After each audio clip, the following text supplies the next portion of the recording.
Welcome back to another video. In this video we will sort a dictionary by keys. To sort a dictionary, the process is very simple. First we will declare a variable sorted dict, and this sorted dict will contain the result returned by the sorted function. Sorted function is an inbuilt function of Python. To this function we will pass the items of the student dict, just like how you iterate over key value pairs in a dictionary. Then we will print the sorted dictionary, sorted underscore dict. The sorted function returns a list of tuples instead of the dictionary itself. As you can see, our dictionary has been sorted by the keys.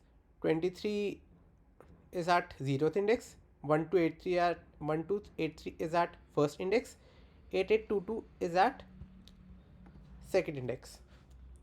What if we want to get the dictionary itself? Then we will pass the sorted list to the dictionary. Okay, we are missing a bracket.